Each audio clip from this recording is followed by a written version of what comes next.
Episode 331 to 340। अध्याय 331। अध्याय 323। कालोस की घटना के अगले दिन सुबह श्रीमती काटक काले सूट पहने काटक क्लान ग्रुप मुख्यालय में पहुंची। जब वह ऊंची एड़ी के जूते पहनकर गलियारे से गुजरी तो सभी कर्मचारियों की सांसें थम गईं। यह अध्यक्ष महिला, जो कई वर्षों से पर्दे के पीछे छिपी हुई थी, अब उसकी आंखों में एक भयानक दृढ़ संकल्प की जलन थी। बोर्ड की बैठक 2 घंटे से भी कम समय तक चली। जब सम्मेलन कक्ष के दरवाजे फिर से खुले तो इवान पामक के साथी उदास चेहरों के साथ बाहर निकले।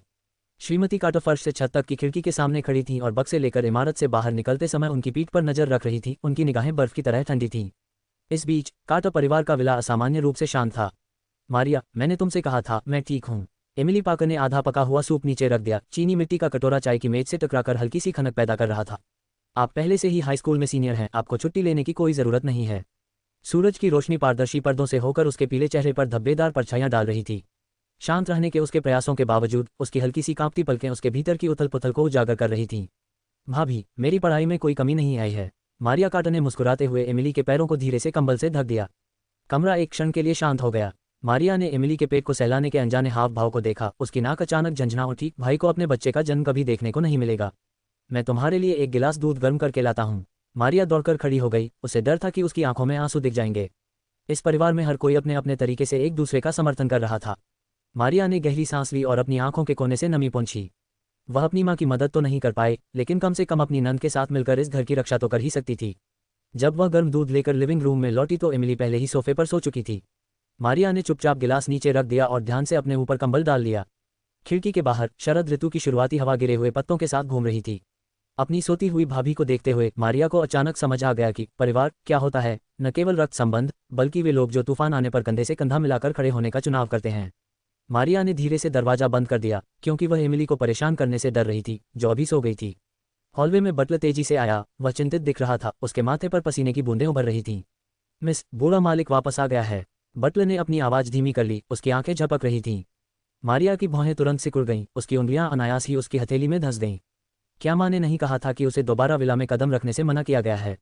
उसकी आवाज़ धीमी थी, लेकिन उसमें एक निर्विवाद शीतलता थी। बटलर परेशान लग रहा था। उसने झिझकते हुए कहा, बूढ़े मालिक अकेले नहीं आए। लेडी पाम भी यहाँ है, और एक गर्भवती महिला भी। उसने बड़ी मुश्किल से निगला। मारिया का दिल बैठ गया। उसने सहज ही बंद दरवाजे की तरफ देखा ताकि एमिली को कोई परेशानी न हो। फिर ठंडे स्वर में बोली, अभी मेरी नंद को इस बारे में मत बताना, मैं संभाल लूंगी। नीचे की ओर तेजी से कदम बढ़ाते हुए मारिया ने सीढ़ी के कोने पर गहरी सांस ली। लिविंग रूम में लेडी पामर सोफे पर मुख्य सीट पर बैठी थीं। उनके चांदी जैसे बाल सावधानी से कंघी किए हुए थे और इवान पामर खिड़की के पास खड़े थे। उनका सूट इतना साफ था मानो कल की शर्मनाक घटना कभी घटित ही न हुई हो। लेकिन सबसे अधिक ध्यान सोफे पर बैठी एक डरपोक युवती रेनी वाइट ने खींचा। उसके हाथ उसके थोड़े सूजे हुए पेट पर आ गए और मारिया की तीखी निगाहों के सामने वह पीछे की ओर सिकुड़ गई। मारिया यहाँ है, लेडी पामर ने स्नेहपूर्वक मुस्कुराते हुए अपने बगल की जगह को थपथपाते हुए कहा, आओ और दादी को तुम्हें देखने दो। मारिया हिली नहीं। उसकी नज़र रेनी के पेट से इवान के चेहरे पर गई। उसकी आवाज़ ठंडी थी, बाहरी लोगों को घर में लाने से तुम्हारा क्या मतलब है? इवान ने अपनी टाई चीख की। उसके चेहरे पर आत्मविश्वास भरी मुस्कान उभरी। मारिया, ये तुम्हारी बहन रेनी है। वह तुम्हारे भाई के बच्चे की माँ बनने वाली है। ये काटो परिवार का खून है। ये शब्द मारिया के दिल में किसी तेज चाकू की तरह चुभ गए। उसने रेनी के पेट को घूरा। उसके नाखून उसकी हथेली में गहरे धंस गए थे। शायद वहाँ सचमुच उसके भाई का खून और मांस हो। फिर भी जो बात उसे अधिक डराती थी वह थी उसके पिता की गणनापूर्ण चमक और उसकी दादी की स्पष्ट प्रत्याशा। रेनी की उंगलियां अनजाने में चमड़े के सोफे के किनारे को रगड़ने लगी, जिससे उसकी चिकनी बनावट महसूस हुई। वह लगातार लिविंग रूम का निरीक्षण करती रही। प्राचीन आभूषणों पर बिखरे क्रिस्टल झूमर से परावर्तित प्रकाश, दीवार पर तेल चित्र अनमोल लग रहे थे और यहाँ तक कि उसके पैरों के नीचे कालीन भी नरम था, जैसे बादलों पर चल रहे हों।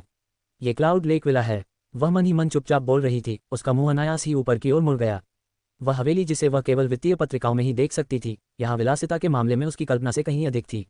जब उसकी नज़र फर्श से छत तक की खिड़की के बाहर सावधानीपूर्वक काटे गए बगीचे पर पड़ी तो रेनी को अचानक एहसास हुआ ये जगह उसके बच्चे का घर होना चाहिए था।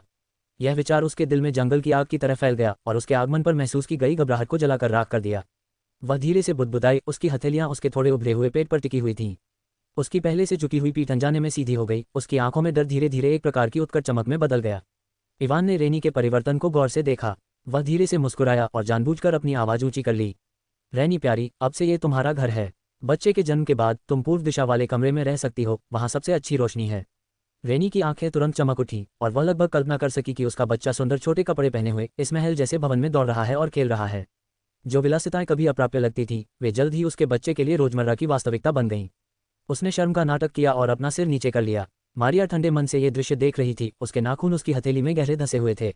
वह अच्छी तरह जानती थी कि उसके पिता क्या साजिश रच रहे हैं। यह अचानक पैदा हुआ मरणोपरांत बच्चा तो बस जायदाद की लड़ाई में एक नया मोहरा है। बस, मारिया ने सख्ती से कहा, डीएनए परीक्षण के नतीजे आने तक कोई भी काटो परिवार की संपत्ति को छूने की हिम्मत नहीं करेगा। रैनी फटकार से घबरा गई, लेकिन तुरंत अपनी पीठ सीधी कर ली। उसने धीरे से अपने पेट को सहलाया, उसकी आंखों में एक दृढ़ निश्चयी चमक थी। ये बच्चा उसके धन और संपत्ति की स्वर्णिम कुंजी है। रैनी की आंखों में आंसू आ गए जब उसने लेडी पामा को देखा। लेडी पामा, मैं सचमुच। बस, लेडी पामा ने जोर से अपनी बेत पिटी। रैनी काटो परिवार का बीज ले जा रही है। तुम्हारे पिताजी ने इसकी पुष्टि कर दी है। मारिया ने अपने सामने घटित हो रहे नाटक को देखा और अचानक अपने पिता के एजेंडे को समझ गई। वह इस अप्रत्याशित पोते का उपयोग उत्तराधिकार की लड़ाई में लाभ उठाने के लिए करने की योजना बना रहे हैं, और वह इस साजिश को सफल होने से इनकार कर देती है। आपके पास क्या सबूत है जिससे साबित हो कि यह बच्चा मेरे भाई का है? मारिया ने गहरी सांस ली। उसे विश्वास नहीं हो रहा था कि उसका भाई इतना लापरवाह व्यक्ति है। मेरे पास सबूत हैं, रेनी ने अपना लैपटॉप निकालते हुए कहा और उसे खोलकर सभी को एक वीडियो दिखाया। अध्याय 332, अध्याय 324। मारिया काटो की पुतलियां अचानक सिकुड़ गईं और वह लैपटॉप स्क्रीन पर गौर से देखने लगी। वीडियो में मजिस्ट्रेट मैनर का गलियारा शानदार दिख रहा था, जिसमें रेनी वाइट हल्के हरे रंग की चिपाव पहने हुए थोड़े नशे में धुत कालोस को लाउंज की ओर ले जा रही थी। कालोस का सूट जैकेट उसकी बांह पर लापरवाही से लटका हुआ था। उसकी टाई ढीली ढाली थी और शॉर्ट में उनकी आकृतियां धीरे धीरे ओवरलैप हो रही थीं। ऐसा नहीं हो सकता, मारिया की आवाज़ कांप उठी। उसके नाखूनों ने चमड़े के सोफे के आर्मरेस्ट पर कई सफ़ेद निशान छोड़ दिए। उसने अचानक ऊपर देखा और रेनी वाइट की अश्रुपूर्ण आंखों से उसकी नज़र मिली, जिन आंखों में स्पष्ट रूप से विजयी खुशी की चमक छिपी हुई थी। इवान पामा ने समय पर आह भरी। सर्किट की खराबी के कारण वीडियो का उत्तरार्ध भाग गायब है, लेकिन तकनीकी विभाग ने पुष्टि की है कि यह वीडियो बिल्कुल असली है। रेनी वाइट की गर्भावस्था की समयरेखा पूरी तरह से मेल खाती है। ये बच्चा वाकई काटो परिवार की वंशावली का है। रेनी वाइट ने अपनी पतली उंगलियों से अपने परिधान के किनारे को घुमाते हुए संकेत पर सिसकियां लीं। उसने आज जानबूझकर एक ढीली मातृत्व पोशाक पहनी थी। उसका थोड़ा सा निकला हुआ पेट विशेष रूप से हल्की रोशनी में स्पष्ट दिखाई दे रहा था, चूंकि यह काटो परिवार का खून है। इवान पामा के चमड़े के जूते कालीन में दबने पर एक धीमी सी आवाज कर रहे थे। उसे अपनी गर्भावस्था को शांतिपूर्वक पूरा करने के लिए क्लाउड लेक विला में चले जाना चाहिए। उसने बटलर को इशारा किया, एक अतिथि कक्ष तैयार करो। पकड़ना। बाहर से एक ठंडी महिला की आवाज आई। सभी ने मुड़कर देखा कि श्रीमती काटो गहरे हरे रंग का मखमली गाउन पहने हुए अंदर आ रही हैं। उनकी आंखें ठंडी रोशनी से चमक रही हैं। यद्यपि काले घेरे उसकी रातों की नींद हराम कर देते थे, फिर भी उसकी सीधी पीठ और तीखी निगाहें अभी भी उस उग्रता को दर्शाती थीं जो वह वर्षों पहले व्यापारिक दुनिया में दिखाती थी। माँ। मारिया जल्दी से उनका अभिवादन करने के लिए बढ़ी, लेकिन उसकी माँ के उठे हुए हाथ ने उसे रोक दिया। श्रीमती काटो की निगाहें रेनी वाइट पर चाकू की तरह घूम गईं। इस नाजुक सी दिखने वाली लड़की ने उस समय सहज रूप से अपने पेट की रक्षा की। उसकी आंखों में एक चमक थी जो डर के बजाय महत्वाकांक्षा को दर्शा रही थी। बिना शुरुआत या अंत वाला वीडियो, क्या आप मुझसे यह उम्मीद करते हैं कि मैं यह मान लूं कि कालो से एमिली को धोखा देगा? मिसेस काटो की आवाज़ में ठंडक थी। वह अपने बेटे को अच्छी तरह जानती थी। एमिली पाकर से मिलने के बाद जवानी की सारी नासमझियां पूरी तरह खत्म हो गई थीं। रेनी वाइट के आंसू तुरंत बह निकले। बूढ़ी औरत काटो, वह डरी हुई खरगोश की तरह लेडी पामा की ओर विनती भरी नजरों से देख रही थी। बकवास। लेडी पामा की छड़ी संगमरमर के फर्श पर जोर से टकराई, जिससे कॉफी टेबल पर रखा चाय का सेट झंझनाहट की आवाज के साथ हिल गया। क्या आप काटो परिवार की वंशावली को बाहर जाने देना चाहते हैं? अचानक बाहर तेज हवा चली, जो फर्श से छत तक की खिड़कियों से टकराने वाले पत्तों को उड़ा ले गई, जिससे एक मधुर ध्वनि उत्पन्न हुई। श्रीमती काटो स्थिर खड़ी रही। उनकी पोशाक का किनारा हवा के झोंके में थोड़ा सा हिल रहा था। मैं सत्यापन के लिए व्यक्तिगत रूप से मजिस्ट्रेट मैनर से संपर्क करूंगा, वह एक शब्द बोली। तब तक सत्यापन की कोई आवश्यकता नहीं है। इवान पामा ने अचानक बीच में टोकते हुए अपने ब्रीफकेस से एक दस्तावेज निकाला। ये जेनेटिक टेस्टिंग रिपोर्ट है, जिसमें कालोस के कंधे से लिए गए बालों के नमूने का इस्तेमाल किया गया है। वह ऐसे मुस्कुराया मानो जीत उसके हाथ में हो। नतीजे से पता चलता है कि रेनी वाइट के पेट में पल रहा भ्रूण कालोस के जीन से काफी मेल खाता है। दस्तावेज प्राप्त करते समय श्रीमती काटो का हाथ थोड़ा कांपने लगा। रिपोर्ट पर लगी चमकदार लाल आधिकारिक मुहर और सघन आंकड़े उसकी आंखों में चुभ रहे थे। उसकी परिधीय दृष्टि में रेनी वाइट ने चुपके से उसके पेट को सहलाया। उसके होंठ एक हल्की सांप जैसी मुस्कान में मुड़े हुए थे जो डरावनी थी। आप नमूने का पुनः परीक्षण कर सकते हैं।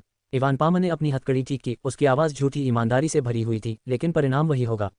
बैठक कक्ष में गहरी शांति छा गई। मारिया ने देखा कि उसकी माँ का सीधा शरीर थोड़ा हिल रहा था। वह उसे सहारा देने के लिए आगे बढ़ी, तभी उसके हाथ में कोई बर्फीली चीज आ गई।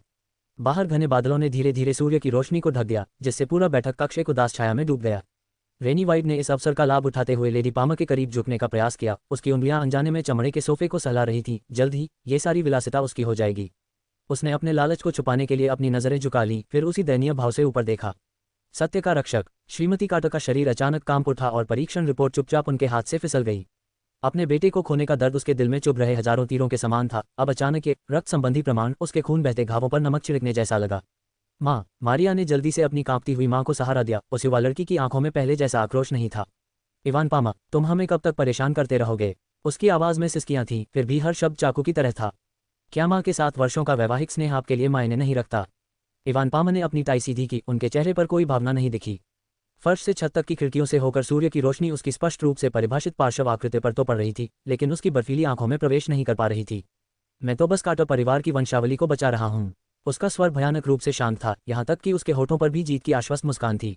आनुवंशिक परीक्षण रिपोर्ट पूरी तरह विश्वसनीय नहीं है। सर्पिल सीढ़ी की दिशा से एक स्पष्ट ठंडी आवाज आई। सबने मुड़कर एमिली पाकर को धीरे धीरे नीचे उतरते देखा। उसने साधारण घरेलू पोशाक पहनी हुई थी, उसका पेट साफ दिख रहा था, उसके पीले चेहरे पर कोई रंग नहीं था सिवाय उसकी चमकदार आंखों के। श्रीमती कार्टर और मारिया दोनों कांप उठी, उनकी आंखों में अपराधबोध और आशा का जटिल मिश्रण चमक रहा था। इस बीच रेनी वाइट ने सहज रूप से अपनी रीढ़ को सीधा कर लिया, उसकी उंगलियां अनजाने में उसके कपड़ों के हेम को कसने लगीं। तुम्हारा क्या मतलब है? इवान पामा ने ठंडी आवाज में कहा, उसकी नज़र एमिली पाकर पर बुरी तरह टिकी हुई थी।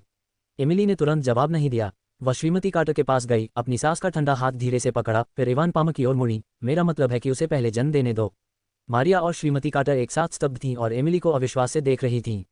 उसकी पतली उंगलियां उसके उभरे हुए पेट पर आराम से टिकी हुई थीं, फिर भी वह एक देवदार के पेड़ की तरह सीधी खड़ी थी, मानो उसकी सारी कमजोरियां इस क्षण कवच में बदल गई हों। इवान पामा ने अपनी भौहें सिकोड़ लीं। एमिली की अचानक दी गई रियायत से वह स्पष्ट रूप से अचंभित हो गया। वह आंखें सिकोड़कर इस नाजुक दिखने वाली बहू को गौर से देखने लगा और उसके शांत भाव में खामियां ढूंढने की कोशिश करने लगा। कम से कम तुम्हारे पास कुछ विवेक तो है। लेडी पामा ने संतुष्टि में सिर हिलाया, उनकी ड्रैगन हेड बेत ने कालीन पर 2 बार हल्के से थपथपाया। तो फिर ये तय हो गया, चलो। इंतजार, एमिली ने अचानक बीच में टोकते हुए कहा, उसकी आवाज बर्फ की तरह साफ थी। बच्चा पैदा हो सकता है, लेकिन वह क्लाउड लेक विला में नहीं जा सकती। उसने अपनी पलकें उठाईं, उसकी निगाहें रेनी वाइट को भेदती हुई ब्लेड की तरह थीं। यही मेरी अंतिम पंक्ति है। रेनी वाइट उस पैनी निगाह से कांप उठा। इसके अलावा, एमिली ने आगे कहा, हर शब्द बर्फ के टुकड़े की तरह सबके दिलों में चुभ रहा था। बच्चे के जन्म से पहले हमें फिर से परेशान मत करना, वरना कार्लोस की वैध पत्नी होने के नाते मुझे इस नाजायज बच्चे के सभी अधिकारों को छीनने के लिए मुकदमा करने का अधिकार है। लिविंग रूम तुरंत ही भयावह रूप से शांत हो गया। रेनी वाइट का चेहरा तुरंत राख जैसा हो गया, उसके सावधानीपूर्वक मैनिक्योर किए हुए नाखून उसकी हथेली में गहराई तक धंस गए। उसने इवान पामा से मदद मांगी तो उसने पाया कि वह एमिली पाकर को घूर रहा था, जो आमतौर पर सौम्य महिला थी, जिसकी चमकती आंखें उसे ओल्ड मास्टर कार्टर की याद दिलाती थीं। लंबे समय के बाद इवान पामा ने अंततः एक अच्छी बात कही और अनिच्छा से लेडी पामा और रेनी वाइट के साथ क्लाउड लेक विला छोड़ दिया। अध्याय 333, अध्याय 325। श्रीमती कार्टर का हाथ थोड़ा कांप रहा था क्योंकि उन्होंने एमिली की उंगली को कसकर पकड़ रखा था। उनकी आवाज भावनाओं से भर गई थी। एमिली, मुझे माफ करना। भाभी, ये सब मेरी गलती है। मारिया कार्टर की आंखें पछतावे से लाल थीं, उनकी आवाज आत्मदोष से भरी थी। अगर मैंने उस समय तलाक का समझौता नहीं छिपाया होता। माँ, मारिया, मुझे कोई दुख नहीं है। एमिली ने धीरे से अपना सिर हिलाया, उसके होठों पर एक हल्की सी मुस्कान उभरी, जो मुश्किल से दिखाई दे रही थी। आपने गलत समझा, कार्लोस ने मुझे धोखा नहीं दिया। ये वाक्य एक शांत झील में फेंके गए पत्थर के समान था। श्रीमती कार्टर और मारिया कार्टर एक साथ जम गईं और अविश्वास से एमिली की ओर देखने लगीं। भाभी, क्या कहा आपने? मारिया कार्टर की आवाज कांप उठी। भले ही भाई अब यहाँ नहीं है, यह मामला रेनी का बच्चा कार्लोस का नहीं है। एमिली ने शांति से बीच में ही टोकते हुए कहा, उसकी उंगलियां अनजाने में उसकी अनामिका उंगली में पहनी शादी की अंगूठी को छू रही थी। उस रात मैं लाउंज के बाहर थी। उसे याद आया, मानो वह उस रात में वापस चली गई हो। कार्लोस का कोट गंदा हो गया, उसने कपड़े बदले और लाउंज से बाहर चला गया। वास्तव में रेनी के साथ जो था वह कोई और व्यक्ति था। श्रीमती कार्टर ने राहत की लंबी सांस ली। मुझे पता था, पितृत्व परीक्षण का नतीजा फर्जी था। नहीं, परीक्षण का परिणाम वास्तविक है। एमिली के शब्दों ने दोनों को फिर से स्तब्ध कर दिया। उसने हल्की सी आह भरी, उसकी पलकें उसकी आंखों के नीचे छाया डाल रही थीं। इससे पहले मुझे भी नहीं पता था कि उस रात लाउंज में कौन था। कार्लोस देखने गया था, लेकिन उसने बताया नहीं कि कौन था। लेकिन आज के बाद उसकी आवाज़ धीरे धीरे धीमी हो गई। श्रीमती कार्टर ने अचानक तेज सांस ली, उनकी उंगलियां अनजाने में सोफे के किनारे को पकड़ गईं। एमिली ने धीरे से कहा, चिकित्सीय दृष्टिकोण से पिता और पुत्र के अलावा रक्त संबंधियों के जीन भी। मारिया कार्टर का चेहरा तुरंत पीला पड़ गया। उसने अचानक अपना मुंह ढक लिया। क्या यह हो सकता है कि रेनी का बच्चा है? एमिली ने हल्के से सिर हिलाया, उसकी आंखों में अनिच्छा झलक रही थी। जैसे ही रात हुई, रात की हवा ने शाखाओं को हिंसक रूप से हिला दिया, जिससे कांच पर पंजे जैसी छायाएं बन गईं। इवान पामा, वह जानवर। श्रीमती कार्टर सोफे पर ऐसे गिर पड़ी मानो उनकी सारी शक्ति खत्म हो गई हो। उनके सावधानी से बनाए गए बाल खुले हुए थे और उनकी आंखों से आंसू बह रहे थे। मारिया कार्टर ने अपनी मां का कांपता हुआ हाथ कसकर पकड़ लिया। युवा लड़की की आंखों में क्रोध की आग भड़क उठी। उसने खिड़की से बाहर देखा, जहां इवान पामा की कार अभी अभी क्लाउड लेक विला से निकली थी और रेनी, वह महिला जो सोचती थी कि उसके पास सब कुछ नियंत्रण में है, कार में बैठी थी और उस चीज को सलाह रही थी जिसे वह धन और वैभव के लिए अपना टिकट समझ रही थी। श्रीमती कार्टर ने धीरे से अपनी पीठ सीधी की, एमिली से एक टिश्यू लिया और धीरे से उसकी आंखों से आंसू पोंछे। प्रकाश उसके थके हुए चेहरे पर पड़ा, लेकिन उसकी आंखें दृढ़ निश्चय से चमक उठीं। मैंने वकील से तलाक समझौते का मसौदा तैयार करने को कहा है। उसकी आवाज़ में सामान्य संयम आ गया, हालांकि अंत में अभी भी थोड़ी कांप रही थी। इवान पामा ने हमारी शादी के दौरान कई बार धोखा दिया। मैं चाहती हूँ कि हर कोई उसका असली चेहरा देखे। मारिया कार्टर ने अपनी मुट्ठियां भींच लीं, उनके नाखूनों ने उनकी हथेलियों पर गहरे अर्धचंद्राकार निशान बना दिए। वह स्पष्ट रूप से सच्चाई जानता था, फिर भी उसने जानबूझकर इस मामले का इस्तेमाल बहन बहन को घृणा करने के लिए किया ताकि कार्टर कबीले की संपत्ति जब्त कर सके। लड़की की आवाज़ गुस्से से भरी थी, लेकिन जब उसने अपनी माँ की ओर देखा तो उसकी आवाज़ दर्द में बदल गई। एमिली ने धीरे से अपना सिर हिलाया। इवान पामा और रैनी के अफेयर को अभी सार्वजनिक नहीं किया जा सकता। वह अपनी सास और नंद की ओर मुड़ी, उसके पीछे से आती धूप एक कोमल रेखा बना रही थी। इवान पामा के चरित्र को देखते हुए एक बार जब उसे पता चलेगा कि उत्तोलक हमारे हाथ में है तो वह निश्चित रूप से सबूत नष्ट कर देगा। इसके अलावा माँ को तलाक देने के बाद विलो परिवार रेनी के पेट में बच्चे के जन्म का सबसे अधिक विरोध करता है। उसने बात पूरी नहीं की, लेकिन तीनों ने इसका अर्थ समझ लिया। रैनी भले ही घृणित हो, लेकिन उसके गर्भ में पल रहा अजन्मा बच्चा अंततः एक निर्दोष जीवन है। एमिली सही कह रही है। मिसेस कार्टर खड़ी हुई। इंटरकॉम दबाया। बटलर, वकील को बुलाओ। उनकी आवाज़ में एक व्यवसायी महिला जैसी दृढ़ता आ गई। विलो परिवार और इवान पामा ने उसके साथ अन्याय किया, उसने उन्हें शांति नहीं रहने दी। बाहर रात गहराती जा रही थी। श्रीमती कार्टर ने भारी स्वर में कहा, पुलिस ने घटनास्थल का पता लगा लिया है। कमरे में भयावह शांति छा गई, यहाँ तक कि सांस लेने की आवाज़ भी स्पष्ट सुनाई दे रही थी। एमिली की उंगलियां अचानक उसकी हथेली में दब गईं, फिर भी उसे कोई दर्द महसूस नहीं हुआ। हेलीकॉप्टर के मलबे में श्रीमती कार्टर ने गहरी सांस ली। रोशनी में उनका चेहरा बहुत ही थका हुआ लग रहा था। 3 लाशें मिलीं। ये वाक्य एक कुंद चाकू की तरह था जो धीरे धीरे और क्रूरता से हर किसी के दिल में घुस रहा था। एमिली ने अनजाने में अपने पेट को छुआ, जहां एक छोटा सा जीवन अपनी मां के दुख को महसूस कर रहा था, धीरे धीरे हिल रहा था। विस्फोट के कारण श्रीमती कार्टर की आवाज़ धीरे धीरे धीमी होती गई। सभी शव जल चुके थे। पुलिस डीएनए मिलान कर रही है। मारिया कार्टर ने अचानक अपना मुंह ढक लिया। दबी हुई सिसकियां उसकी उंगलियों से छलक पड़ीं। लड़की के पतले कंधे जोर से हिल रहे थे, उसके आंसू कालीन पर छलक रहे थे। एमिली की आंखें भी लाल हो गईं, लेकिन वह चुपचाप बैठी रही, चुपचाप आंसू बहाती रही। लिविंग रूम में घुटन भरा सन्नाटा छा गया। मैं कल पुलिस स्टेशन जाऊंगा, एमिली ने अंततः कहा। उसकी आवाज़ हल्की किंतु दृढ़ थी। उसने अपने बगल में बैठी श्रीमती कार्टर की ओर देखा, जो कुछ ही दिनों में 10 वर्ष बूढ़ी हो गई थी। उनकी आंखों के नीचे की परछायां प्रकाश में विशेष रूप से स्पष्ट दिखाई दे रही थीं। भाभी, मैं आपके साथ चलूंगा। मारिया कार्टर ने अचानक अपना सिर उठाया और जल्दी से अपने आंसू पोंछे।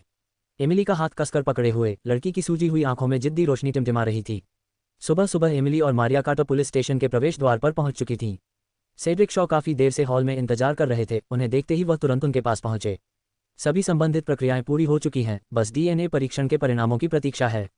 उनकी आवाज़ गहरी थी, उनकी आंखों में सहानुभूति की झलक थी, संवेदनाएं। उसके शब्द धीमे होने से पहले ही पुलिस स्टेशन के बाहर अचानक तेज रोने की आवाज़ सुनाई देने लगी। मेरे बेटे ने कोई हत्या नहीं की। आप उसे किस आधार पर गिरफ्तार कर रहे हैं? उन्मादी महिला की आवाज़ कांच के दरवाजे को भेदती हुई पुलिस स्टेशन के हॉल के अंदर गूंज उठी। एमिली ने थोड़ा सा मुंह बनाया और मुड़कर देखा कि अमेलिया विलो ग्रेस विलो का समर्थन कर रही है। इवान पामा उदास चेहरे के साथ आगे चल रहे थे। उनके पीछे चार्ल्स पॉन्ड और एक पुरुष वकील ब्रीफकेस लेकर चल रहे थे। ग्रेस विलो अवरोधक अधिकारी पर चिल्ला रही थी, आपके पास क्या सबूत है कि मेरे बेटे ने हत्या की है? ग्रेस विलो की आवाज़ में सिसकी थी, उसकी उंगली लगभग अधिकारी के चेहरे पर चुभ रही थी। एडम बचपन से ही एक अच्छा बच्चा रहा है, वह कैसे? उसकी आवाज़ अचानक बंद हो गई। उसकी नज़र एमिली पर पड़ी जो कुछ ही दूरी पर थी। उस क्षण ग्रेस विलो की आंखों में नाराजगी भरी चमक उभरी, लेकिन जल्द ही वह फिर पीड़ित की मुद्रा में लौट आए। डॉक्टर पाकर, वह अचानक आगे बढ़ी, लेकिन मारिया कार्टर के एक कदम आगे बढ़ने से वह रुक गई। कृपया दया दिखाए, एडम ने हत्या नहीं की है। कार्लोस की मौत का उससे कोई लेना देना नहीं है। ग्रेस विलो, एमिली ने शांति से बीच में ही टोकते हुए कहा। उसकी आवाज़ में ठंडी उदासीनता थी। पुलिस इस मामले को कानूनी तरीके से संभाल रही है, इसका मुझसे कोई लेना देना नहीं है। अध्याय 334। अध्याय 326। इवान पामा पुलिस स्टेशन की लॉबी के बीच में खड़ा था। उसने बहुत ही अच्छे कपड़े पहने हुए थे और उसके शरीर से अधिकार का आभास हो रहा था। वह ठंडी हंसी हंसा। उसकी तीखी निगाहें एमिली पाकर की ओर चुभ रही थीं। एमिली, यह मत सोचो कि मैं नहीं जानता कि तुम मेरी पीठ पीछे क्या कर रही हो। उनकी आवाज़ धीमी थी, लेकिन हर शब्द में एक चेतावनी थी। विदेशी वेबसाइट से जो दस्तावेज मिला था उसे आपने पुलिस को सबूत के तौर पर दिया था। उसने अपनी आंखें सिकोड़ लीं और अपने सामने खड़ी नाजुक सी दिखने वाली महिला का पुनः आकलन करने लगा। एक बार उसने सोचा था कि एमिली कार्टर परिवार से जुड़ी एक सजावटी वस्तु मात्र है। अब उसे एहसास हुआ कि उसने प्रिजननेट से गोपनीय जानकारी प्राप्त कर ली थी और उसके पास एडम विलो द्वारा बाउंटी ऑर्डर जारी करने के ठोस सबूत भी थे। एमिली, ग्रेस विलो अचानक आगे बढ़ी, एडम के साथ बिताए वर्षों की खातिर इस बार उसे छोड़ दो। उसकी सूजी हुई आंखों में आंसू चमक रहे थे। वकील के शब्द उसके दिमाग में गूंज रहे थे। जब तक एमिली अपना बयान बदल देती है, तब तक एक मौका अभी भी था। एमिली ने भावशून्य होकर अपना हाथ वापस खींच लिया। उसकी गोरी कलाई पर पहले से ही लाल निशान दिखाई दे रहे थे। एक हत्यारा किराए पर लिया, सबूत निर्णायक है। उसकी आवाज़ शांत थी, फिर भी इसने पूरे लॉबी के तापमान को तेजी से गिरा दिया। कानून एक निष्पक्ष निर्णय देगा। एमिली, क्या तुम्हें इतना निर्दयी होना जरूरी है? अमेलिया विलो अचानक आगे बढ़ी। उसका नाजुक चेहरा मुड़ गया। क्या यह इसलिए नहीं है कि मेरे भाई ने तुम्हें छोड़ दिया है, इसलिए तुम इस तरह बदला ले रहे हो? उसने एमिली के उभरे हुए पेट को धकेलने के इरादे से अपना हाथ उठाया। तुम्हारी हिम्मत! मारिया कार्टर जल्दी से एमिली के सामने आ गई और अमेलिया को बलपूर्वक दूर धकेल दिया। मेरी भाभी को फिर से छूने की कोशिश करो। अमेलिया कुछ कदम पीछे हट गई, लेकिन चार्ल्स पॉन्ड ने उसे समय रहते पकड़ लिया। उसने भौहें चढ़ाते हुए कहा, मारिया, आखिरकार अमेलिया तुम्हारी बहन है, क्या ये सचमुच जरूरी है? चुप रहो, मारिया ने व्यंग्य किया, मेरा केवल एक ही भाई है। इवान पामा ने सभी को हंगामा बंद करने का इशारा किया। एमिली, अगर आप चीज़ों को बहुत आगे ले जाते हैं, अगर रेनी वाइट के बच्चे को कुछ हो जाता है, तो क्या आपको लगता है कि प्रिजन नेट के हत्यारे फिर से हमला नहीं करेंगे? हवा तुरंत जम गई। एमिली ने ऊपर देखा, कुछ देर तक चुप रही। उसकी प्रतिक्रिया देखकर इवान पामा को आत्मसंतुष्टि महसूस हुई, क्योंकि उन्हें लगा कि एमिली ने पहले ही हार मान ली है। याद दिलाने के लिए धन्यवाद, राष्ट्रपति पामा। एमिली ने सिर हिलाया। उस मामले में आपने पहले पुलिस को जो सबूत दिए थे। इवान पामा के चाचा एक साधारण पुलिस अधिकारी थे। मारिया कार्टर ने चिंता से अपनी भाभी की ओर देखा। क्या वह सचमुच? एमिली ने शांतिपूर्वक अपने बैग से एक दस्तावेज निकाला और उसे अपने पास खड़े अधिकारी को सौंप दिया। यह एडम विलो और प्रिजन नेट के बीच संपूर्ण लेनदेन रिकॉर्ड है, जिसमें भुगतान रसीदें और सवाल लॉग शामिल हैं। वह रुकी, फिर रिकॉर्डिंग पेन निकाला। इसके अलावा मैंने अभी इवान पामा की धमकियां भी रिकॉर्ड की हैं। इवान पामा का चेहरा एकदम बदल गया। उसने अचानक एमिली के हाथ से रिकॉर्डिंग पेन छीनने के लिए हाथ बढ़ाया। श्री पामा, सेड्रिक शॉ ने तेजी से आदेश दिया और 2 अधिकारी तुरंत उसे रोकने के लिए आगे बढ़े। ग्रेस विलो जमीन पर गिर पड़ी और पागलों की तरह चिल्लाने लगी, एडम खत्म हो गया, सब खत्म हो गया। एमिली, इवान पामा के माथे की मांसपेशियां उभर आई। उसकी आवाज़ दांतों के बीच से दब गई। क्या तुम्हें लगता है कि सब खत्म हो गया? तुम्हें अंदाजा भी नहीं है कि तुमने किससे पंगा लिया है। एमिली ने शांति से अपना कॉलर ठीक किया। मैं बहुत स्पष्ट हूँ। उसने पूछताछ कक्ष की ओर देखा। इसी समय पूछताछ कक्ष का दरवाजा खुल गया। एक अधिकारी तेजी से आगे बढ़ा और बोला, श्रीमती पाकर, संदिग्ध व्यक्ति आपसे मिलना चाहता है। एमिली ने थोड़ा भौहें चढ़ाईं। एडम विलो उसे देखना चाहता है। मारिया कार्टर ने एमिली की ओर चिंतित दृष्टि से देखा। कोई बात नहीं, ये पुलिस स्टेशन है। एमिली ने एडम विलो से मिलने का निर्णय लिया। वह जानने को उत्सुक थी कि वह क्या कहना चाहता है। तंग बैठक कक्ष में एमिली अंदर आए। बैठक कक्ष की चमकदार सफेद रोशनी में एडम विलो धातु की कुर्सी पर उदास बैठे थे। एक समय वह जोश से भरपूर थे, लेकिन अब उनमें सारी ऊर्जा खत्म हो गई है। सुनहरे फ्रेम वाले चश्मे के पीछे उनकी आंखें रक्तवर्ण रेखाओं से भरी हुई हैं और उनकी ठोड़ी पर उगे हुए बालों ने उन्हें और भी अधिक थका हुआ बना दिया है। उसकी कलाई पर लगी हथकड़ी उसके पहले वाले रूप से बिल्कुल विपरीत थी। उसने एमिली के उभरे हुए पेट को घूरा और अचानक एक विकृत मुस्कान खींच ली। एमिली बस उसे शांति से देखती रही। आपको इनाम आदेश जारी करने का निर्देश किसने दिया? एमिली सीधे मुद्दे पर आ गई। आखिरी मौका। मीटिंग रूम के अंदर तेज सफेद रोशनी ने एडम विलो के थके हुए चेहरे को और भी पीला कर दिया। उसने अपना सिर झुका लिया। उसकी उंगलियां अनजाने में हथकड़ियों के किनारों को रगड़ रही थीं और ठंडे स्पर्श से वह थोड़ा कांप रहा था। एमिली चुपचाप उसे देख रही थी। उसकी नज़रें चाकू की तरह तेज थीं। वह इस आदमी को बहुत अच्छी तरह जानती थी। वह सीनियर जो विश्वविद्यालय के पुस्तकालय में नोट्स बनाने में उसकी मदद करता था। वह कुलीन जो व्यापारिक बातचीत में रणनीति बनाता था। हालांकि एडम विलो मुनाफे के लिए बेईमानी का सहारा ले सकता था, लेकिन वह ऐसा व्यक्ति नहीं था जो हत्या के लिए किसी हत्यारे को किराए पर ले। एडम, वह अचानक बोली। उसकी आवाज़ धीमी मगर एडम विलो को चौंका देने वाली थी। सालों से मैं तुम्हें समझती रही हूँ। उसने सीधे उसकी आंखों में देखा। तुम्हारे पीछे किसी ने तुम्हें जरूर निर्देश दिए होंगे, है ना? एडम विलो की पुतलियां अचानक सिकुड़ गईं। उसकी एडम सैपल एक बार हिल गई, लेकिन उसने कुछ नहीं कहा। ये तुम्हारा आखिरी मौका है। एमिली आगे झुकी। उसकी उंगलियां मेज पर हल्के से टैप कर रही थीं। मास्टरमाइंड का खुलासा करो और तुम्हें नरमी का मौका मिलेगा। कमरे में भयानक सन्नाटा था। सांसों की आवाज़ भी साफ सुनाई दे रही थी। एडम विलो की नज़रें एमिली और वन वे शीशे के बीच बेतरतीब ढंग से घूम रही थीं। उसने अपना मुंह खोला, फिर बंद कर लिया और आखिरकार एक कड़वी हंसी निकाली। एमिली, तुम बहुत भोली हो। नादान। एमिली ने व्यंग्य किया। क्या तुम्हें लगता है कि मैं तुम्हारे साथ मोलभाव कर रही हूँ?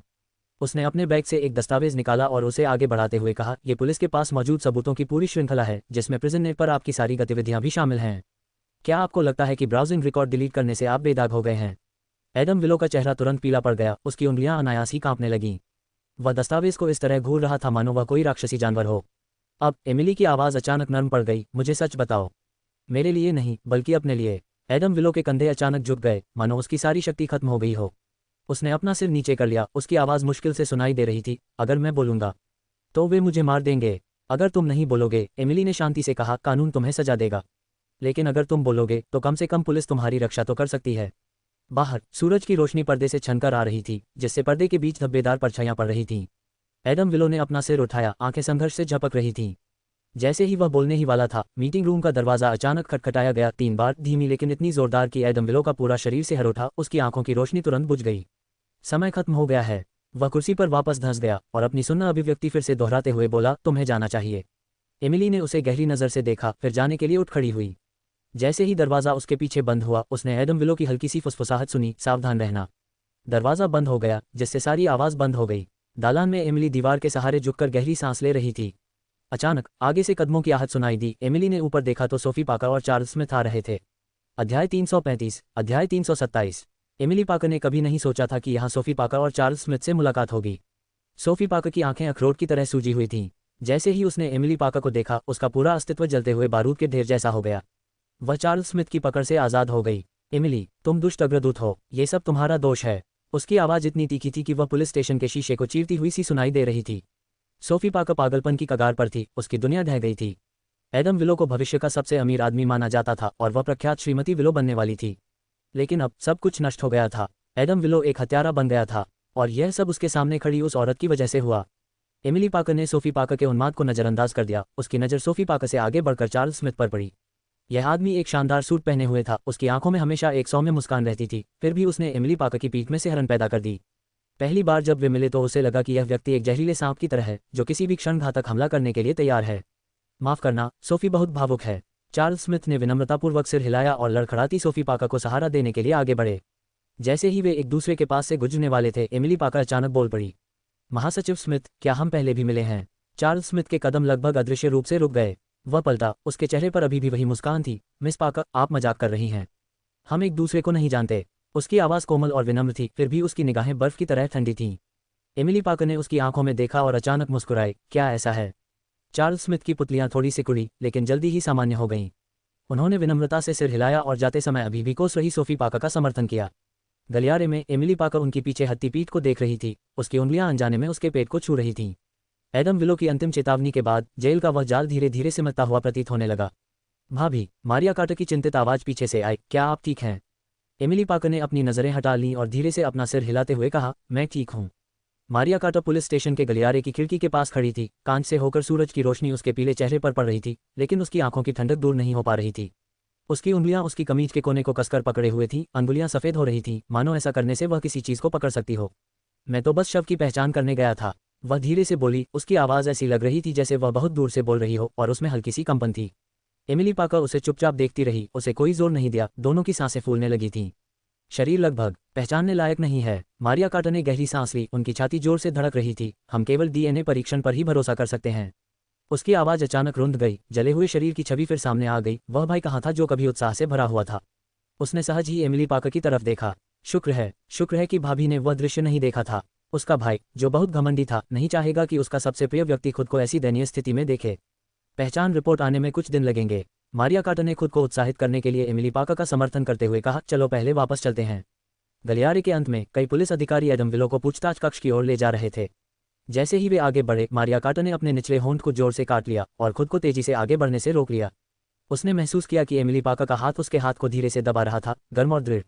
पुलिस स्टेशन से बाहर निकलते हुए मारिया कार्टर ने अपना सिर पीछे झुका लिया, जिससे सूर्य की रोशनी उसके चेहरे पर पड़ रही थी, मानो वह मुर्दाघर की उदासी को दूर कर सकती हो।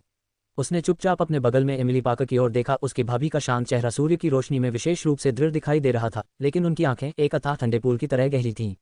मारिया, एमिली पाकर अचानक बोली, उसकी आवाज़ बहुत धीमी थी, जब नतीजे आएंगे तो हम उसे साथ में घर ले चलेंगे। मारिया कार्टर के आंसू अंततः फूट पड़े। उसने जोर से सिर हिलाया, आंसू उनके आपस में जुड़े हाथों पर छलक रहे थे, इतने गर्म की मानो वे त्वचा को जला देंगे। दूर से एक काली सेडान गाड़ी धीरे धीरे चली जा रही थी। कार की खिड़की के पीछे चार्ल्स स्मिथ की निगाहें दोनों महिलाओं की पीठ पर काफी देर तक टिकी रहीं। लेन से ठंडी रोशनी पड़ रही थी। दोनों गाड़ी के पास पहुंचे और उन्हें देखते ही ड्राइवर ने जल्दी से गाड़ी का दरवाजा खोल दिया। उस समय एमिली पाकर अचानक रुकी और बोली, मारिया, मैं गलती से अपना फ़ोन पुलिस स्टेशन में भूल गई। मारिया कार्टर तुरंत वापस खोज करने के लिए मुड़ी। छिपा हुआ खतरा। मारिया कार्टर जल्दी से पुलिस स्टेशन की लॉबी में वापस पहुंची, लेकिन वह फ़ोन नहीं ढूंढ पाई जिसे एमिली पाकर ने कथित तौर पर पीछे छोड़ दिया था। अजीब बात है, उसने साफ साफ कहा था कि इसे यहीं छोड़ा गया था। उसने धीरे से बुदबुदाया। लौटते समय पहले से इंतजार कर रही काली सेडान बिना किसी निशान के गायब हो गई थी और एमिली पाकर सड़क किनारे खड़ी एक टैक्सी को रोक रही थी।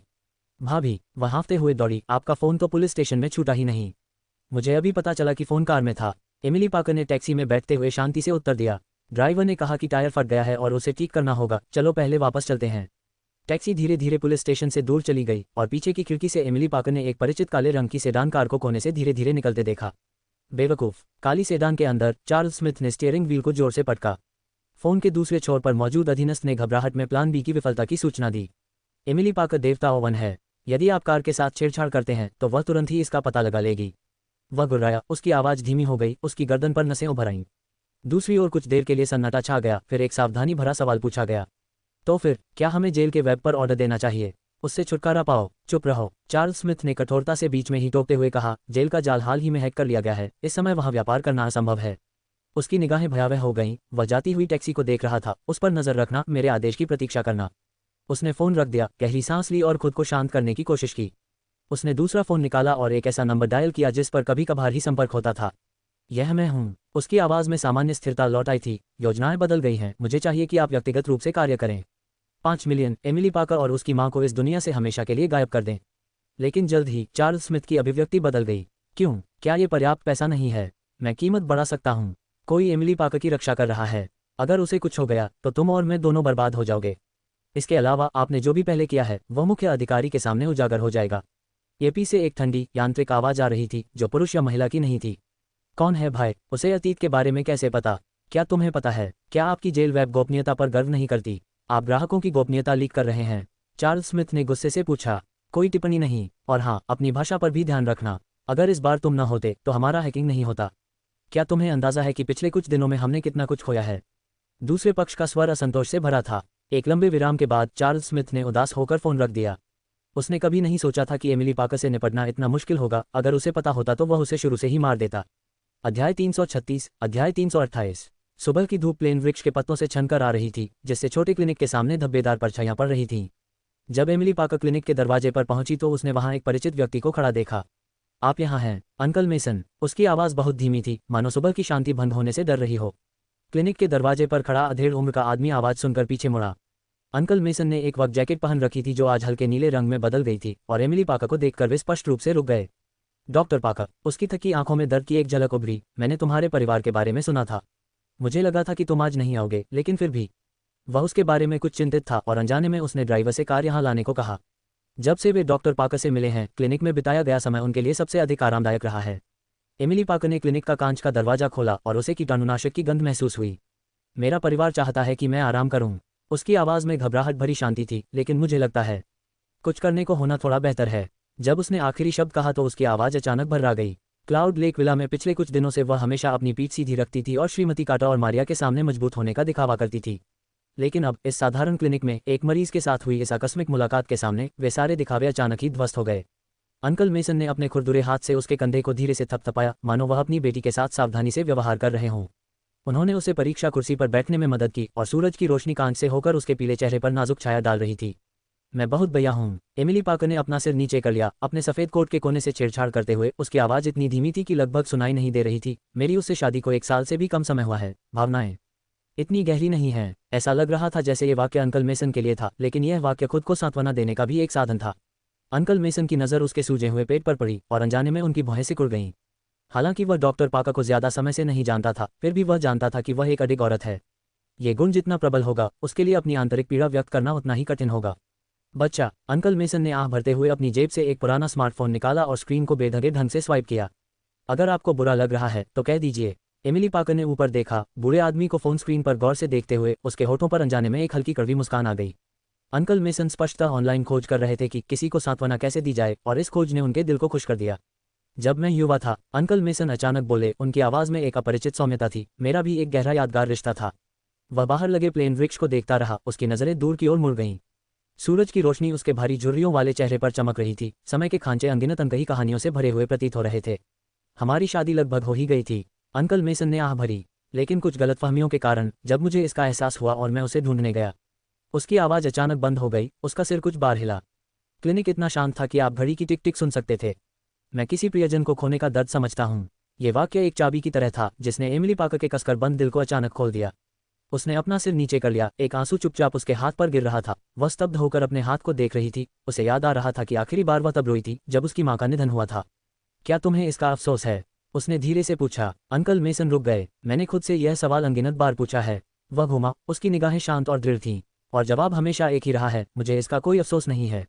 उनकी आवाज़ गहरी और स्थिर थी, समय के साथ चमकती हुई चट्टान की तरह जो हवा और बारिश से अप्रभावित थी। एमिली पाकर ने उसकी ओर देखा और इस आम तौर पर शांत रहने वाले व्यक्ति की आंखों में असामान्य रूप से चमक देखी। देश के हित व्यक्तिगत हितों से अधिक महत्वपूर्ण हैं, अंकल मेसन ने आगे कहा। उसके और मेरे अलग अलग लक्ष्य थे। अगर हम उस समय एक साथ रहने के लिए मजबूर होते तो अब तक हम शायद अलग अलग रास्ते पर चले गए होते। जब उन्होंने ये कहा तो उनके स्वर में कोई नाराजगी नहीं थी, बल्कि कष्टों को सहने से पैदा हुई शांति का भाव था। सूरज की रोशनी उसके पार्श्व भाग पर पड़ रही थी और उसकी झुर्रियां मानो अंतहीन कहानियों से भरी हुई थीं। अब आपको अपना अच्छा ख्याल रखने की जरूरत है। वह एमिली पाकर के पास गया, उसके कंधे को धीरे से थपथपाया। उसका स्पर्श कोमल और संयमित था। और आपके पेट में पल रहा बच्चा। सहज रूप से एमिली पाकर ने अपना हाथ अपने सूजे हुए पेट पर रख दिया, जहां उसने कार्लोस के साथ अपने अंतिम संबंध को पोषित किया। उसे अचानक कुछ समझ आया और उसने ऊपर देखकर पूछा, अंकल मेसन, आपके कोई बच्चे नहीं हैं? अंकल मेसन एक क्षण के लिए ठिठक गए, फिर एक व्यंग्यात्मक मुस्कान दी। उसने अनजाने में अपनी बाईं अनामिका उंगली में पहनी हुई सादे शादी की अंगूठी को घुमाया, जिसकी सतह चमकदार थी और यह स्पष्ट था कि वह कई वर्षों से पहनी हुई थी। मेरी पत्नी और मेरे कोई बच्चे नहीं हैं। उसकी आवाज़ कुछ भारी थी। असल में मुझे एक बेटी होनी चाहिए थी। जब उन्होंने ये कहा तो उनकी निगाहें कुछ धुंधली हो गईं, मानो वे किसी पुरानी याद में खो गए हों। लेकिन मैं उसे स्वीकार नहीं कर सकता, उसने धीरे से कहा। उसके स्वर में कड़वाहट का एक अंश था। वह शायद मुझे अपने पिता के रूप में नफरत करती है। मैं उसे केवल दूर से ही देख सकता हूँ। सूरज की रोशनी ने उसकी पीठ पर अपनी परछाई डाल दी, जो एकाकी आकृति में लंबी होती जा रही थी। एमिली पार्कर को अचानक सीने में भारीपन महसूस हुआ। आखिर यह साधारण सा दिखने वाला आदमी कैसी कहानी लेकर आया था। और आप? अंकल मेसन ने अचानक विषय बदल दिया, मानो भारी माहौल को तोड़ने की कोशिश कर रहे हों। आपके माता पिता, आपके जीवन की इतनी बड़ी घटना के बीच वे कहाँ हैं? एमिली पार्कर की निगाहें अचानक ठंडी हो गईं। उसकी उंगलियां अनजाने में उसके कोट के कोने को कसकर पकड़ रही थीं। मृत, उसने बिना किसी लहर के स्पष्ट रूप से उत्तर दिया। अंकल मेसन के पास कहने को शब्द नहीं थे। वह एमिली पार्कर की भाभी से मिले थे। उन्हें पता था कि उनके ससुराल वालों के साथ उनके अच्छे संबंध हैं, लेकिन उन्होंने कभी भी उन्हें अपने माता पिता का जिक्र करते नहीं सुना था।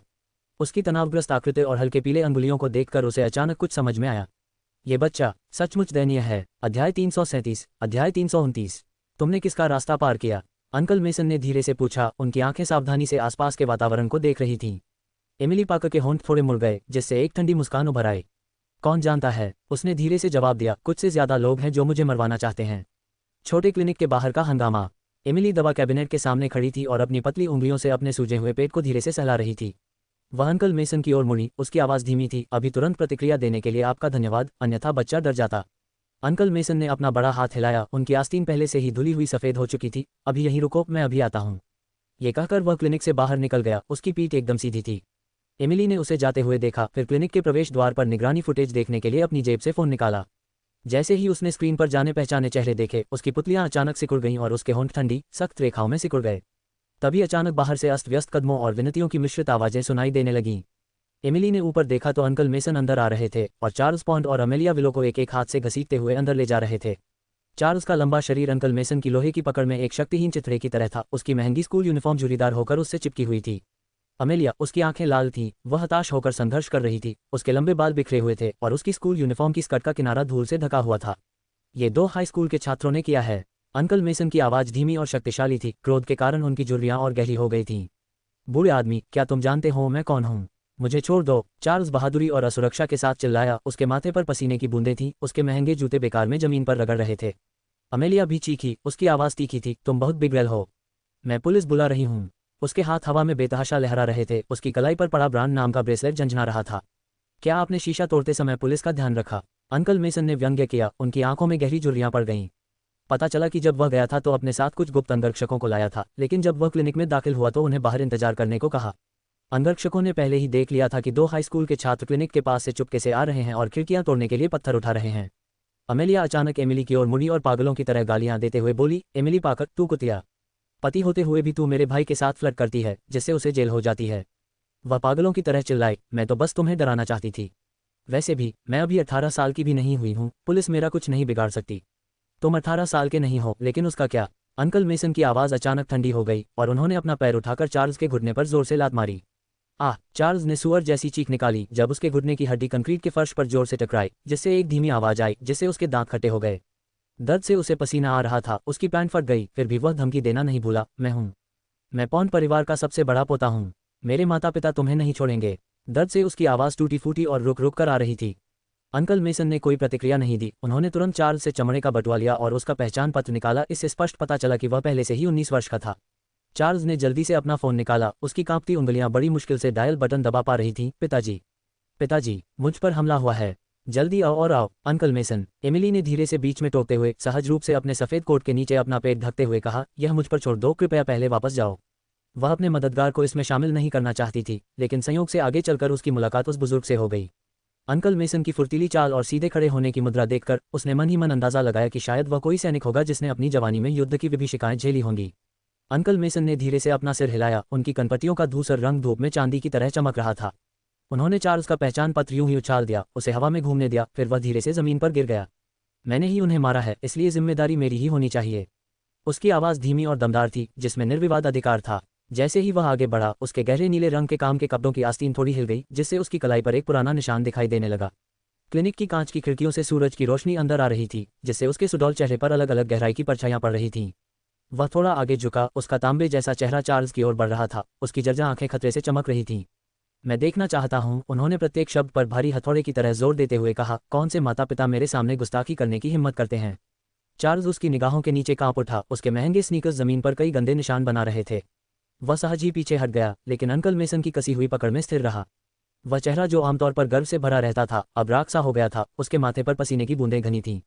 उसके बगल में खड़ी अमेलिया डर के मारे चुप हो गई, उसके करीने से सजे नाखून उसकी हथेलियों में गड़ गए। उसने एमिली की तरफ एक नज़र डाली तो पाया कि वह चुपचाप एक तरफ खड़ी है, उसके हाथ सफ़ेद कोट के नीचे हल्के से उसके पेट को ढंक रहे हैं, उसकी निगाहें बेचैन कर देने वाली शांत हैं। क्लिनिक में इतना सन्नाटा था कि केवल चार्ल्स की तेज सांसें ही सुनाई दे रही थीं। अध्याय 338, अध्याय 330। मेरे बेटे को धमकाने की हिम्मत कौन करता है। आधे घंटे से भी कम समय बाद छोटे क्लिनिक के प्रवेश द्वार पर हंगामा मच गया। चार्ल्स पॉन्ड के माता पिता अपने अंगरक्षकों के एक समूह के साथ गुस्से में घुस आए। मिस्टर पॉन्ड ने सूट पहना हुआ था, उनकी डिजाइनर घड़ी सूरज की रोशनी में चमक रही थी। मिसेज पॉन्ड ने उच्च श्रेणी का वस्त्र पहना हुआ था, उनका ज़ैदहार उनके तेज कदमों के साथ लहरा रहा था। माँ और पिताजी। चार्ल्स पॉन्ड को राहत महसूस हुई जब उसने अपने रक्षकों को आते देखा। वह आधे घंटे से जमीन पर घुटनों के बल बैठा था, उसका घायल घुटना दर्द से सुन्न हो गया था और उसकी पतलून धूल से ढकी हुई थी। अपने बेटे की दयनीय स्थिति देखकर श्री पॉन्ड का चेहरा तुरंत काला पड़ गया। डॉक्टर पाकर, यहाँ क्या हो रहा है। उसकी नज़र वहाँ मौजूद सभी लोगों पर पड़ी और आखिरकार एमिली पाकर पर जाकर रुकी। सादे कपड़ों में सजे अंकल मेसन की तरफ उसने एक नज़र भी नहीं डाली। अंकल पॉन्ड, एमिली ने ज़मीन पर पड़े कांच के टुकड़ों की ओर इशारा करते हुए शांत स्वर में कहा, चार्ल्स पॉन्ड और अमेलिया विलो ने मेरे क्लिनिक का कांच तोड़ दिया। मिस्टर पॉन्ड ने भौहें चढ़ाईं, स्पष्टतः इसे गंभीरता से नहीं लिया। क्या ये कांच के कुछ टुकड़े नहीं हैं? बच्चे लापरवाह हैं, बस इतना ही। उसने अपनी चेकबुक निकाली, उसका स्वर नकारात्मक था। कितना? हम 2 गुना भुगतान करेंगे। बिल्कुल। श्रीमती पॉन्ड ने अपने बेटे के सिर पर प्यार से हाथ फेरते हुए कहा, तुम्हें बच्चों को इस तरह चोट नहीं पहुंचानी चाहिए थी। हालांकि उसके शब्द विनम्र थे, उसकी आंखों से सम्मान गायब हो गया था। जब से उसने सुना था कि कार्टर परिवार ने उच्च अधिकारियों को नाराज किया है, एमिली के प्रति उसका रवैया काफी ठंडा पड़ गया था। कांच के कुछ टुकड़े, अंकल मेसन ने व्यंग्य किया, उनकी आंखों में एक ठंडी रोशनी चमक उठी। उन्होंने अचानक कांच के एक टुकड़े को लात मारी, जिससे वह चार्ल्स पॉन्ड की ओर उड़ गया। चार्ल्स पॉन्ड डर गया और अजीब तरह से भाग गया। श्रीमती पॉन्ड चिल्लाईं, अपने बेटे को एक रक्षक मुर्गी की तरह ढकते हुए, इसे सबक सिखाओ। मिस्टर पॉन्ड गुस्से से चिल्लाए और कई अंगरक्षकों ने तुरंत अंकल मेसन को घेर लिया।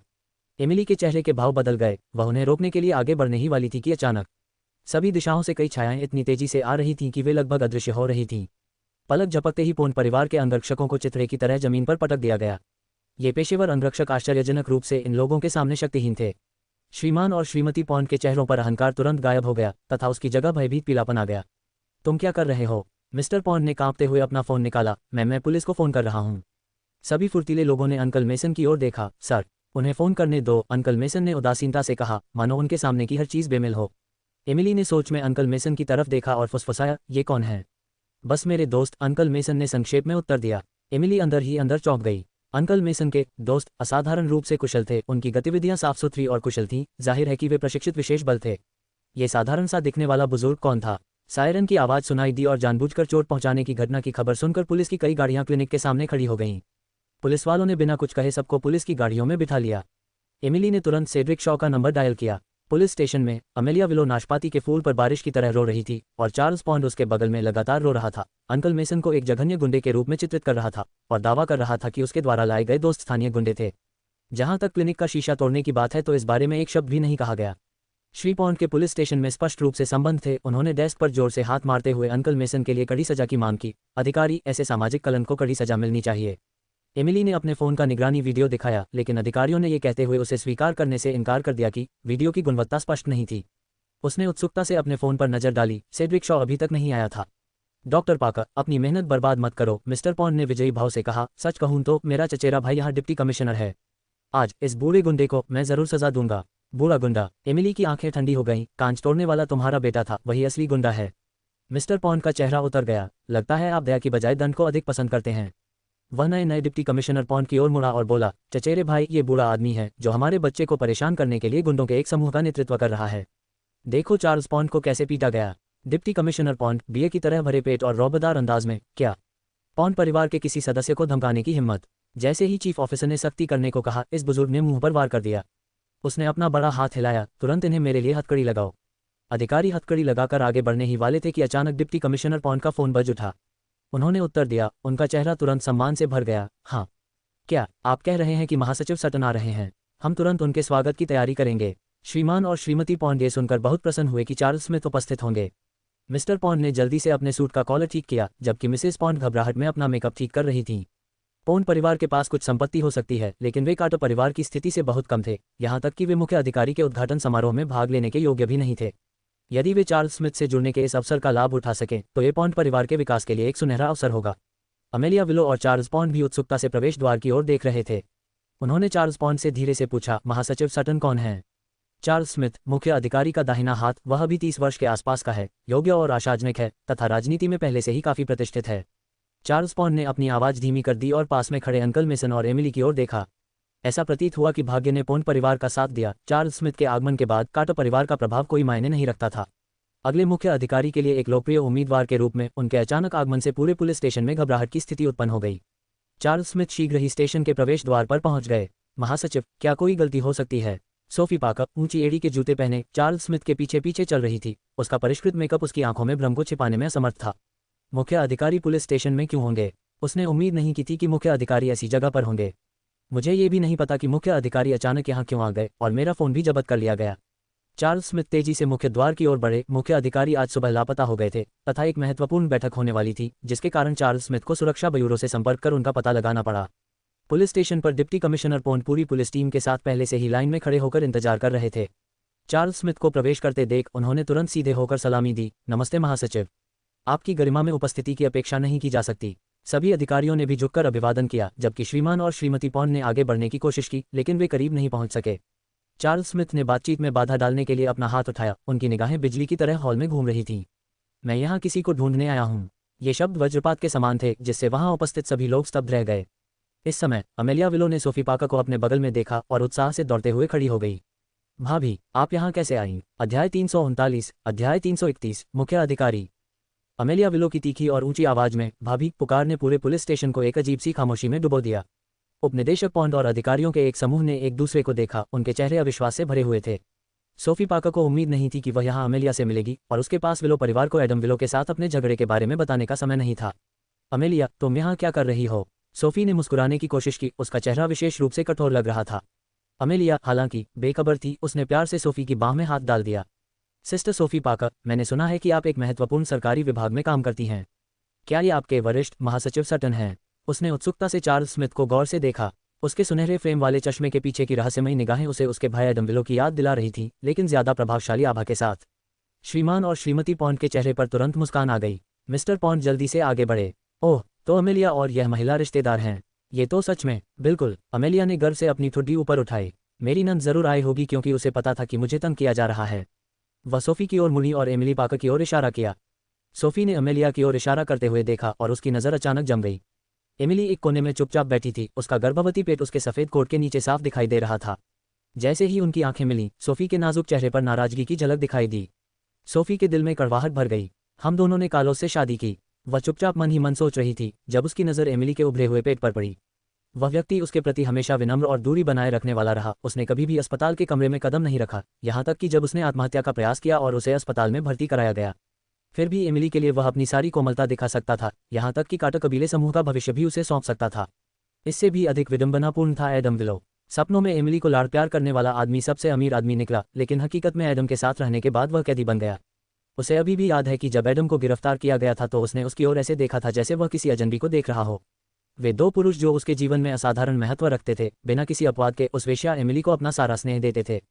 ये सोचकर सोफी के दिल में ईर्ष्या और नफरत और गहरी हो गई। उसने ठान लिया था कि आज वह अमेलिया की मदद करेगी, भले ही एमिली को नाराज करने के लिए ही सही। सोफी ने जानबूझकर अपनी आवाज ऊंची की और पूछा, अमेलिया, क्या यह एमिली नहीं है जिसने तुम्हें परेशान किया है?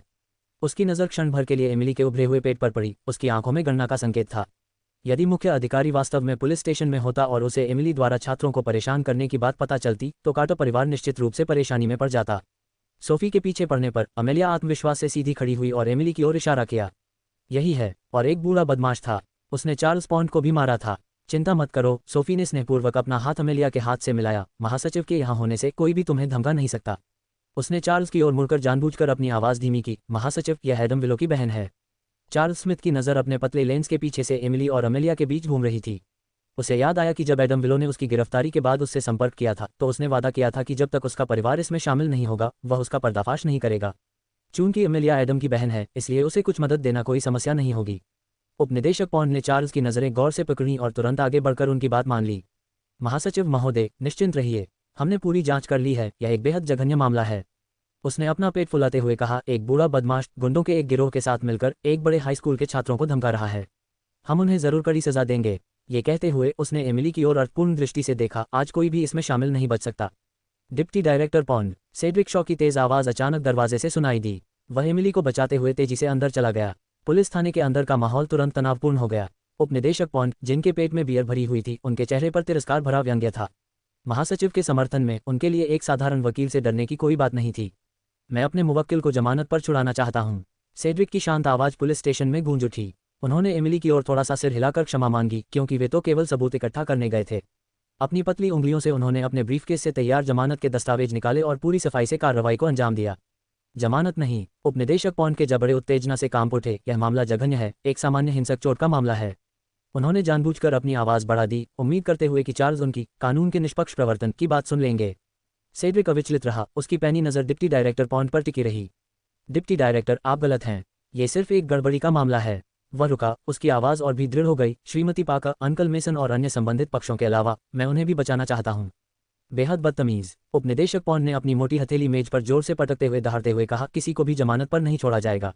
वह मुड़ा और अपने पीछे खड़े अधिकारियों से चिल्लाया, इन सभी को हथकड़ी लगा दो। एक युवा महिला अधिकारी हिचकिचाते हुए एमिली की ओर बढ़ी। उसके हाथों में हथकड़ियां रोशनी में ठंडी चमक रही थीं। जैसे ही वह एमिली की कलाई छूने वाली थी, किसने हिम्मत की उसे हथकड़ी लगाने की। अचानक कोने से एक धीमी, अधिकारपूर्ण आवाज आई, मानो कोई जोरदार विस्फोट हुआ हो। ये बहुत तेज नहीं था, फिर भी इसने पूरे स्टेशन को तुरंत शांत कर दिया। पास बैठे चार्ल्स पॉन्ड ने लाइफलाइन को ऐसे पकड़ा जैसे उन्हें उम्मीद मिल गई हो, और उत्साह से कोने की ओर इशारा किया। महासचिव, ये वही है, वो बूढ़ा बदमाश। इसी ने लोगों पर हमला किया था। इसने तो मेरी टांग भी तोड़ दी थी। उसका चेहरा उत्साह से तमतमा गया। चार्ल्स स्मिथ की थोड़ी असामान्य निगाहों से वह पूरी तरह अनभिज्ञ था। चार्ल्स ने मुड़कर देखा, कोन के कारण उसे केवल धुंधली पीठ ही दिखाई दे रही थी, लेकिन उस खड़ी आकृति ने उसे बहुत प्रभावित किया, जिससे उसे एक बुरा पूर्वाभास हो गया। चार्ल्स उस व्यक्ति की पहचान के बारे में पूछताछ करने ही वाले थे कि एक व्यक्ति तेजी से उसके पास से गुजरा। डिप्टी डायरेक्टर पॉन्ड अपनी बात मनवाने के लिए बेताब हथकड़ी पकड़कर आगे बढ़े। साले बदमाश, थाने में इतनी सख्ती क्यों कर रहे हो? उसका भारी शरीर एक छोटे पहाड़ की तरह कोने की ओर बढ़ रहा था। चार्ल्स ने अपनी गति बढ़ा दी, और जब उसने उस आकृति को पहचाना तो उसकी पुतलियां तेजी से सिकुड़ गईं। मुख्य अधिकारी। चार्ल्स का विस्मयादिबोधक शब्द बिजली की चमक जैसा था। एमिली ने भी अंकल मेसन की ओर आश्चर्य से देखा।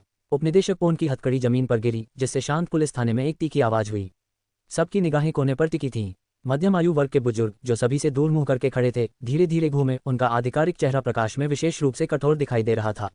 उसने सादा वर्कव्य पहना हुआ था, उसकी कनपटियां हल्की बर्फ से ढकी हुई थीं। वह सड़क पर दिखने वाले किसी भी अधेड़ उम्र के आदमी जैसा लग रहा था।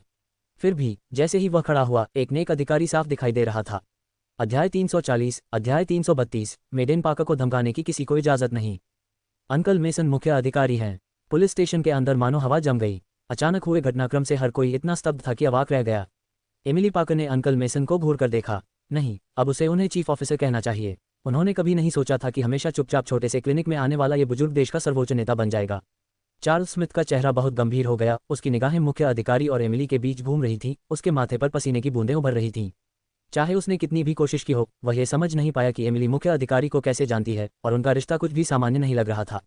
ये मुख्य अधिकारी है। उपनिदेशक चार्ल्स पॉन्ड को लगा कि उनके पैर कमजोर पड़ गए हैं। उनकी आवाज़ अनियंत्रित रूप से कांप रही है।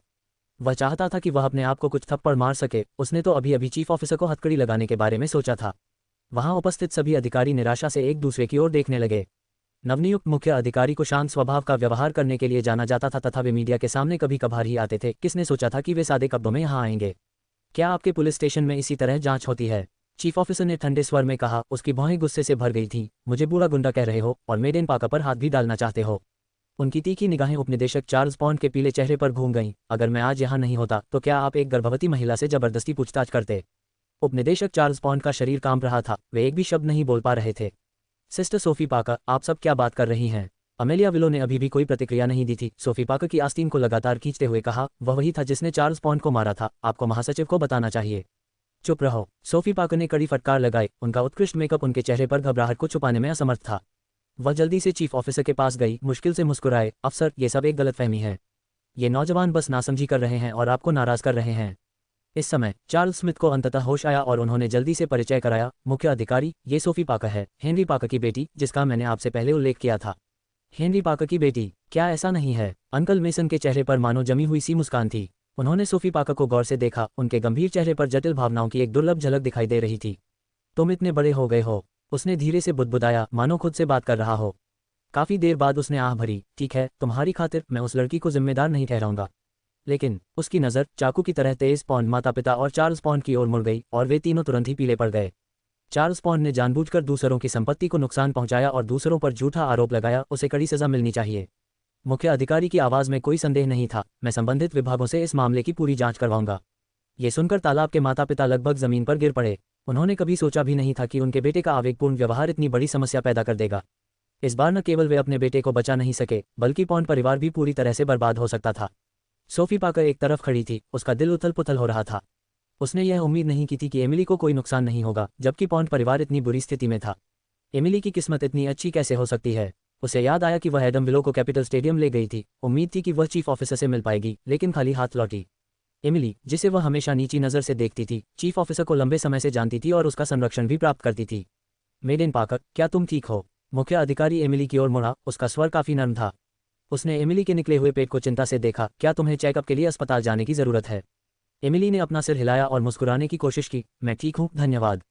उसकी नज़र अनजाने में सोफी पाकर पर पड़ी और उसने पाया कि सोफी ईर्ष्या और आक्रोश से भरी आंखों से उसे घूर रही थी।